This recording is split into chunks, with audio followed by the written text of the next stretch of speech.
Today is the 28th of September, 2009. We are at the New York State Military Museum in Saratoga Springs, New York.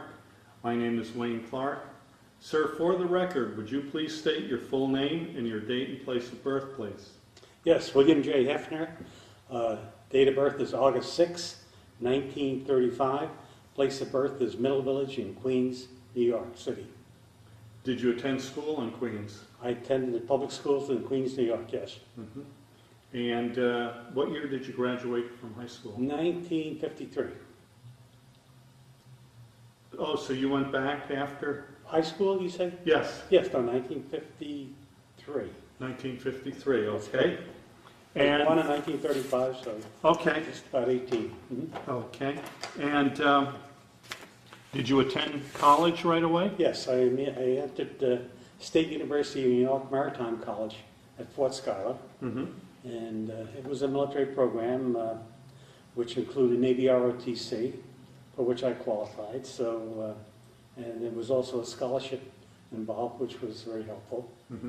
And so for 4 years, we either had classwork, and during the summers, we went on cruises. I went on three-month cruises each summer during that 4 years at Fort Schuyler Maritime College. Mm-hmm. And what exactly did you do on those cruises? Well, I was in the engineering department. In those days, the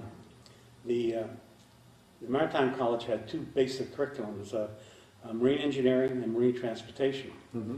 The marine engineering people were responsible for keeping the ship going, and obviously marine transportation were responsible for navigation, operation, cargo, and that sort of thing. So in the first year, you started out as a wiper, which means that you had to clean things, clean oil, keep the fires going. When oil was spilt, you had to clean that up. And as you progressed to the last year, you were in charge, and you had other people to do that, and you were responsible for the operation of the steam propulsion plant and the training ship. These were rather large ships. They were actually converted Navy transport ships that we used for training of midshipmen. And as I say, it was during the summers of 1954, 55, and 56, 3 months each. We always went to Europe, and I probably visited about 15 different countries during that period of time, including Bermuda and a couple, Spanish Morocco, plus all of the European coastal countries. Okay. I just want to go back a little bit. You were born in 1935. Just wanted to go back to World War II at all. Do you remember what it was like as a young boy during the war years? I remember rationing very well, because there were things we couldn't get the gasoline for the car. We used to have rationing coupons, which limited the amount of milk, butter, eggs, and meat that you could get. Being an interested eater, I mean, that was important to us. So, yeah, there were a lot of restrictions. I remember air raid drills, blackouts. We put dark curtains over the windows, and when the sirens were blown, everyone obviously turned the lights off, and they had air raid wardens patrolling the streets. So, yeah, I remember a lot of that. Like growing up during World War II, did that influence you later on when you went off to college to seek a Navy career? It was a very unique situation for me and my family. My parents migrated from Germany in about 1930, about 1928 or thereabouts. They were naturalized citizens during the war. My father worked for Western Electric, which was part of AT&T, and he assembled and manufactured Army field radios. So, plus we had 3 children in the family at that time. But every year or so, he had to go down to the draft board. And the German at that point he was still fluent in German, obviously, but spoke English rather well.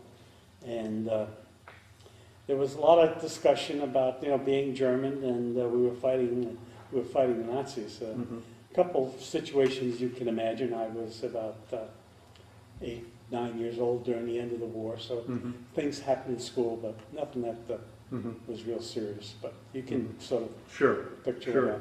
Kids will be kids. My father said, "Mir spricht keine Deutsch daheim, alles English."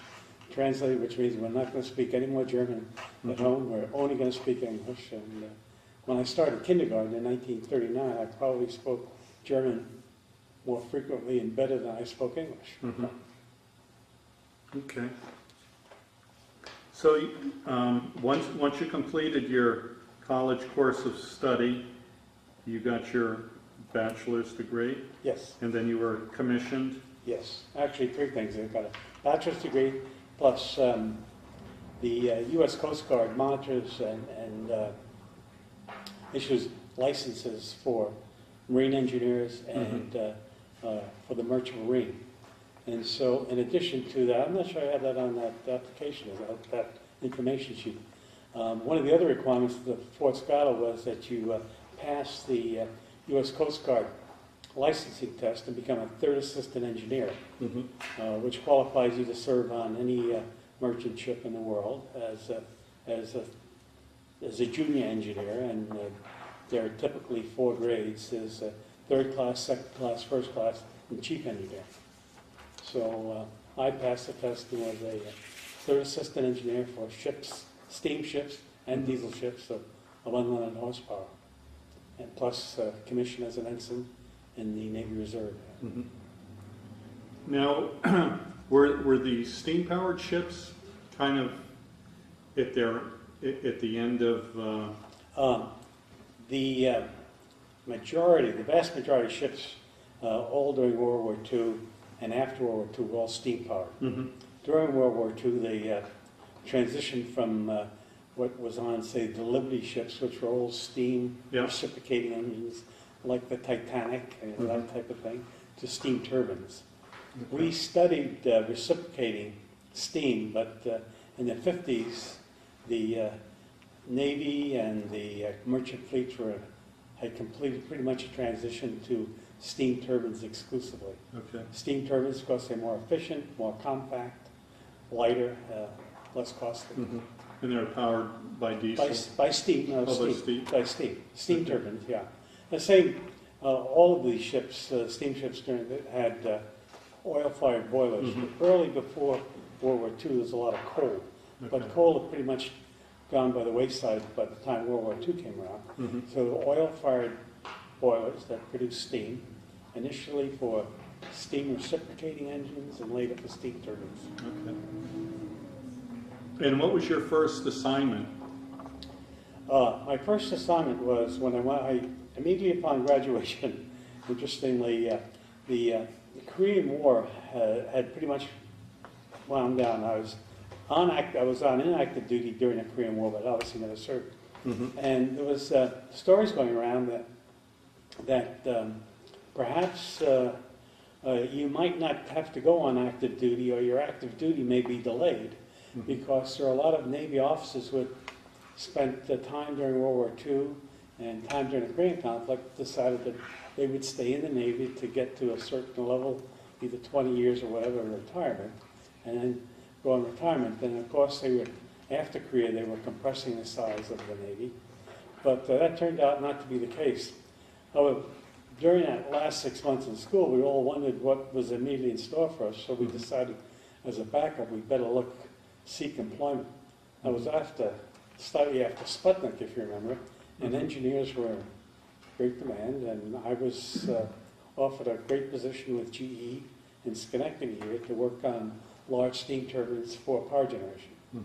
So I came to Schenectady for 2 weeks, but before that I got my active duty orders, so I left school for 1 week, came to Schenectady for 2 weeks, and then went down to Virginia for my first assignment, which was in a shipyard where they were completing at that time, the largest, most modern ship in the fleet, which is the USS Ranger, Seabay 61, which is the third of a new class of super aircraft carriers.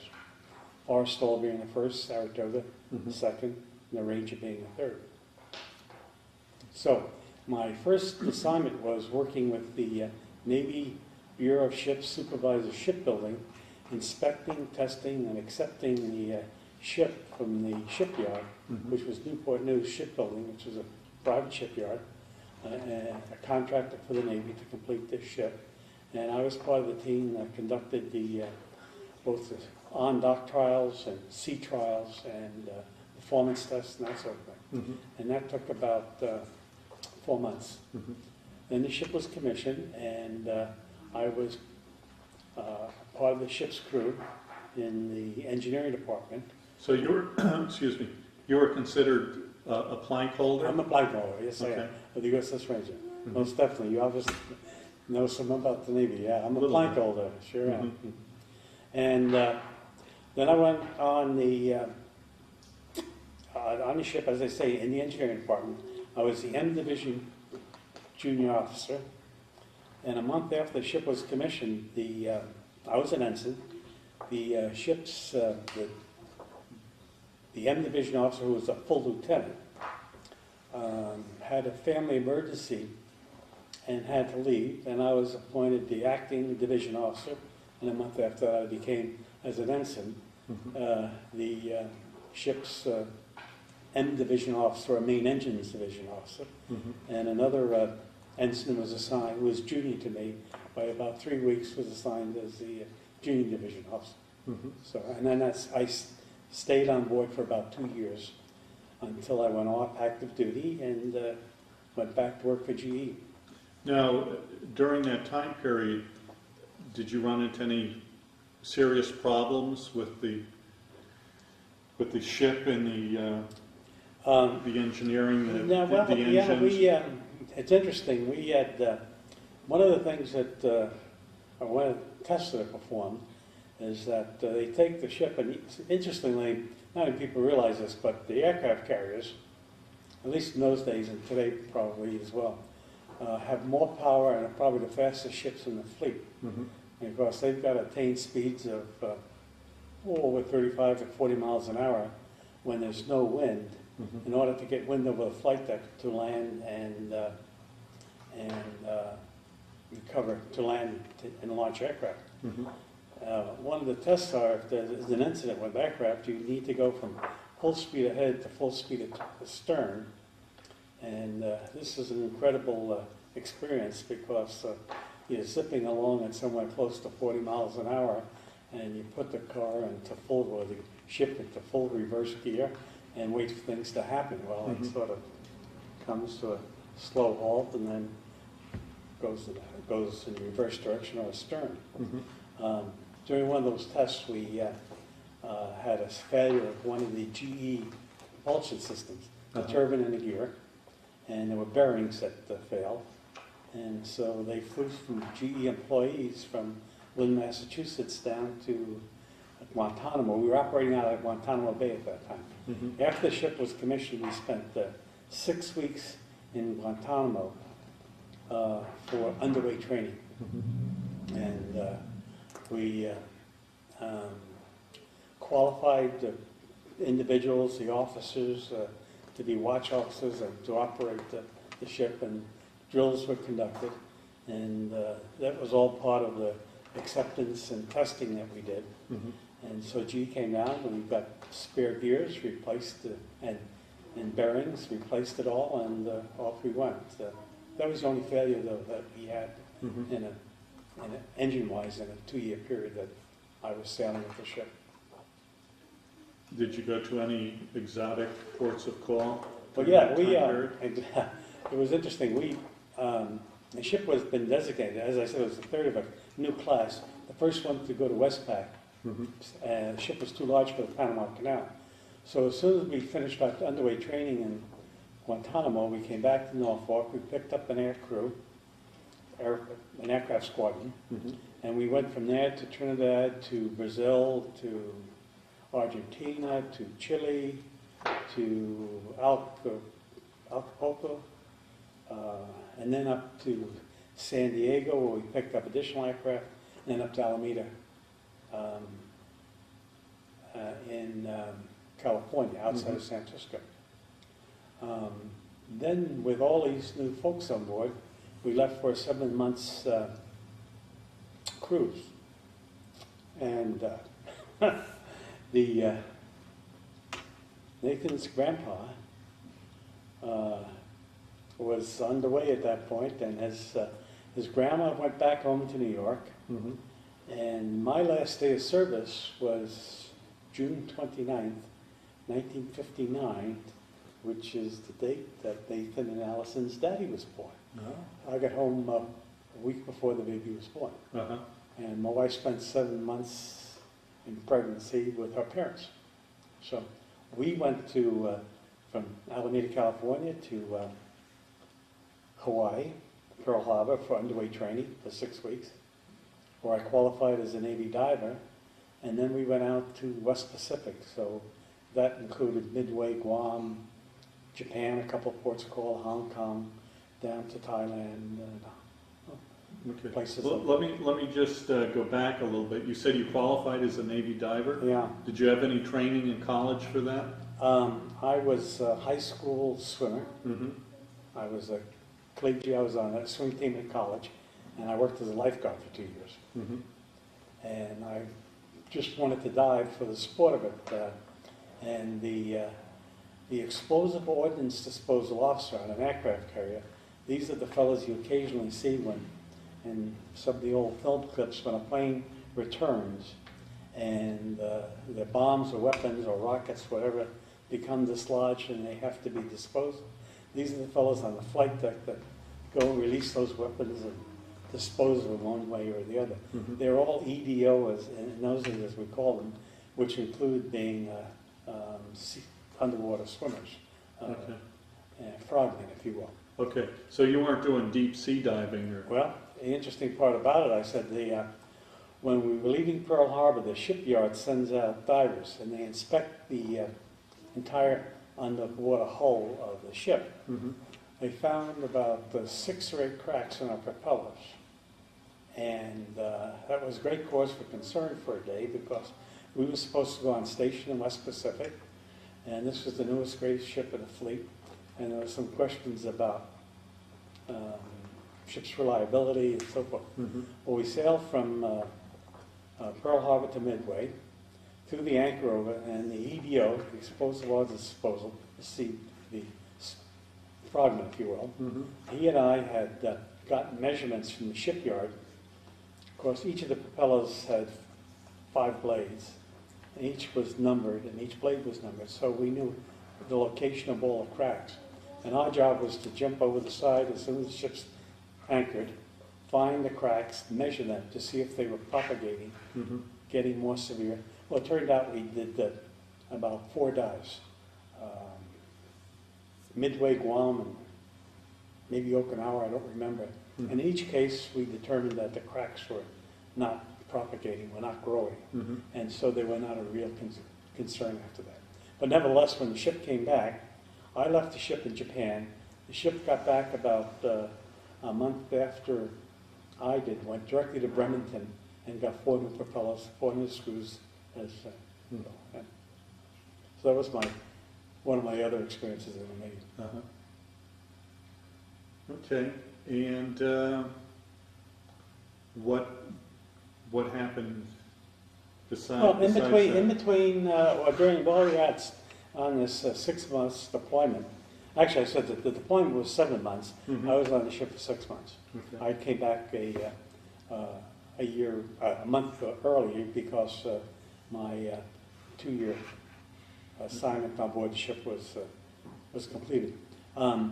We went on station. There were no crises in the world, Mhm. so we didn't have any real engagements. But was So you didn't have probably any encounters with the Soviets, or? Oh, sure. There were always ships out there following us, Mhm. trying to get a look at us, and we're always worried about the Soviet submarines and that type of thing. Mhm. And at times they would make a contact where they'd be far enough away from us not to be an immediate threat, but they were always trying to get a look at this newest and greatest ship that the Navy had deployed to the Pacific. Mm-hmm. All right, and once your period in the service was completed, you switched over to the reserves? Yes, I stayed in reserves, and the dates on there, I don't recall, is 67? Let's So I see. received a Discharged? Discharge was June 28th, 65. 65, okay.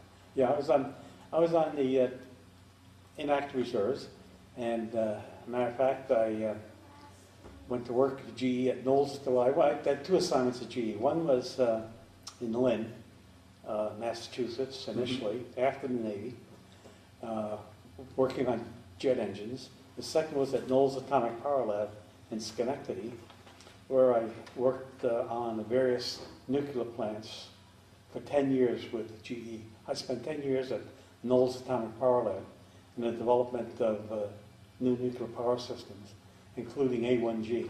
Oh. Got to meet Adam Rickover.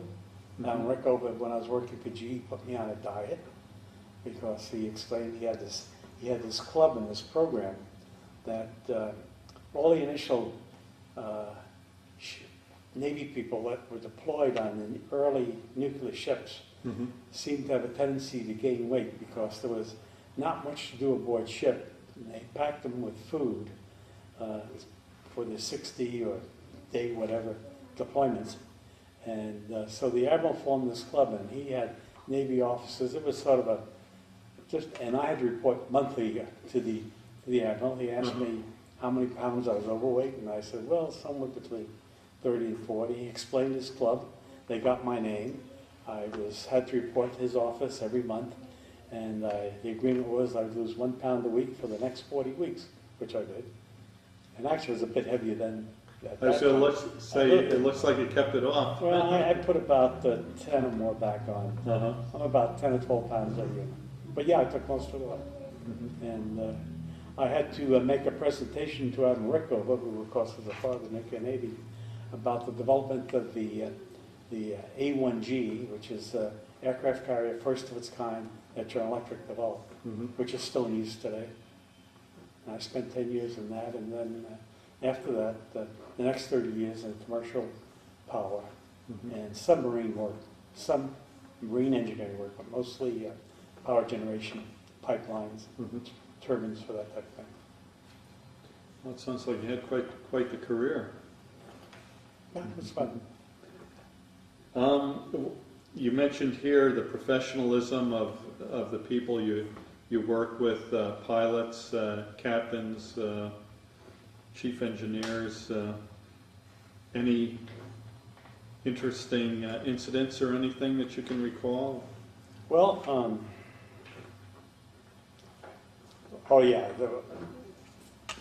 you cannot help but respect and really admire what a Navy pilot does. You can't imagine what it's like until you actually experience it. And I can't imagine what it's like doing it. These guys had a bouncing flight deck at 150 miles an hour and stopped within a couple 100 feet of us. And if you look at the shape of these new ships, they have what they call a canted deck, which allows the planes, unlike World War II aircraft carriers, the planes come in at landing speed, and as they touch the deck, they go to full power. And they drag the hook across 5 cables. If they engage a cable, they immediately cut the engines back. If they don't engage a cable, they just take off again. And there were times when we were getting new pilots on board, we were operating off, Alameda Naval Air Station in California, or off Pearl Harbor, where they would just miss the cable, and they have to go back to land. Of course, that was a shock. But these fellows would do this. These pilots would do this at night with minimum visibility. They would do it in day. They would do it in rain, and I had an opportunity to take off from an aircraft carrier in a slower piston. All aircraft carriers have what they call COD flights, carrier onboard delivery. These are patrol aircraft that make a trip back and forth and bring vital supplies, spare parts, and mail and things like that, and they make a daily run. And we were scheduled to go to Japan, Yokosuka shipyard, for some repairs, minor repairs. And being in the engineering department, I was giving the work orders, and I took off from the aircraft carrier and in in a propeller-driven airplane, quite an experience. Landed in an Air Force base north of Tokyo and shuttled down to the shipyard. And I was there to greet the ship when it came in, but I discussed all of our repair needs with the shipyard crew and staff. Things like pulling up boiler tubes and leaks and installation, electric work, and that type of thing. Okay. And what was your rank when you... Lieutenant JG. Okay. And I retired as Lieutenant JG. Okay. Rather than, I could have gone into inactive reserves and continued, but I decided to get an advanced degree. So I went to Union College and I received a master's degree. GE also had a program where I went to Rensselaer, and it was a graduate nuclear engineering program. But when I decided I wanted to transfer out of the nuclear business to the commercial, I sort of terminated that. So I never did get a master's degree in nuclear engineering. It's just by that time I was all finished. I studied long enough and just got the master's degree in mechanical engineering from Union in Schenectady. And you stayed with General Electric till you retired? Yeah. They had enough people coming off active duty to fill the quotas that they had for the various reserve units. That going on inactive status, but attending weekly meetings, that sort of thing, or weekends, or being a weekend warrior, if you will. That was not a requirement at the time I was released from active duty, primarily because there were enough people around that were willing to do that, volunteer for that. So they had enough volunteers. Okay. And what year did you retire from GE? 96. 96. Started there in 57 for a short period of time. Went on a military leave of absence. Finished in 96, just short of 40 years. And did you stay in contact with anyone you served with in the military? I still have a few contacts, yeah. Interestingly, I've been much more in contact with classmates. As it turns out, I have two close classmates that are both here in the greater capital district, I guess you could say.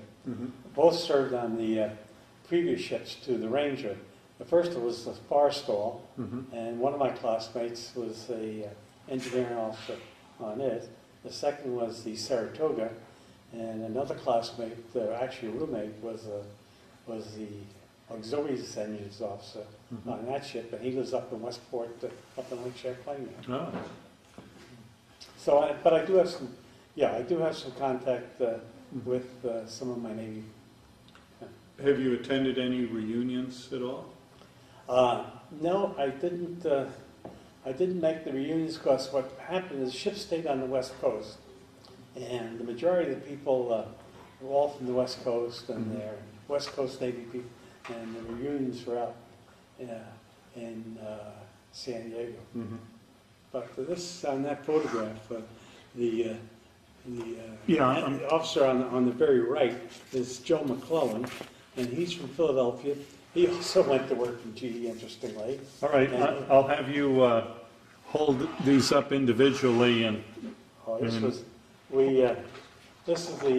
were his engineering officers, the chief engineer and the main propulsion assistant and the A, B, R, and E divisions. And are you in there? yeah, I'm right here. So. And we celebrated 50,000 miles with a cake. We managed to travel 50,000 miles in a relatively short period of time. Aircraft carriers log a lot of miles, and the wardroom prepared a cake, and this is Ensign McClellan at that time, and we're still in contact. We're still friends. Okay. The others I've sort of lost contact with. Okay. This is the Golden Gate Bridge. There's the Ranger heading out to Pearl Harbor. And it went from, as I say, Alameda Naval Air Station to the Golden Gate Bridge. There's a flight crew as ships are on deck, and here we're sailing out of San Francisco Bay towards Pearl Harbor. There's another photograph of most of the aircraft on board on deck, and this is Pearl Harbor. And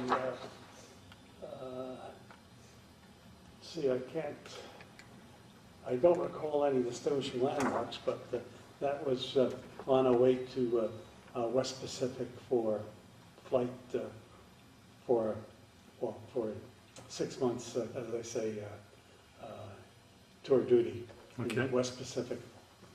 And there's just some other photographs of ship. And, that's when I was commissioned, I guess. But, Oh, do you want to hold that up again? Okay, let me just zoom in on that. Okay. And did you join any veterans organizations? no, not really. I found myself after working at GE was a full-time job, 3 children, including Nathan's grandpa, who's our first child, going to graduate school at nights. We got involved in Cub Scouts, Boy Scouts, but I didn't do much with the military. Okay. And how do you think the time in the military changed or affected your life? Oh, I think I've thought about that a great deal. I think it's great training, discipline. You learn to just midshipman training was actually. I don't know how our school compares to West Point or Annapolis.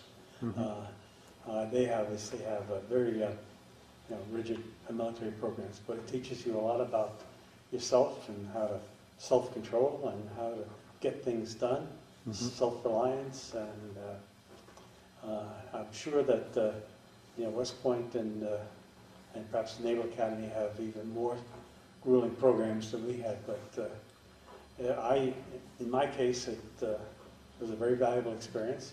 I think it helped me immensely in my GE career. I think I did very well as I came through GE, and I attribute a lot of that to, frankly, military training. Okay.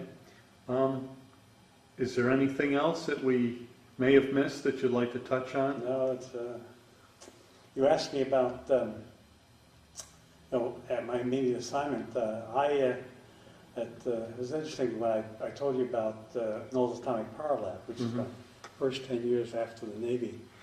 And so I essentially had continued experience with the Navy and working with the Navy on a continuing basis to develop naval nuclear powers, and got to, as I said, meet Admiral Rickover and have a personal interaction with him, which was quite an experience. The other day, you asked me about Pearl Harbor. I remember Pearl Harbor. But if you remember the first nuclear weapon which was dropped, the date was August 6, 1945, was my 10th birthday. Oh. And I remember that when I remember being a young boy in Queens, outside New York City, going down to get the newspaper from my father, and it was a full-page ad, a full-page photograph, I should say, of a new weapon that was going to end the war. It was, remember, and that was my 10th birthday. No, I think that pretty much covers it. Okay. Well, thank you so much for your interview. You bet.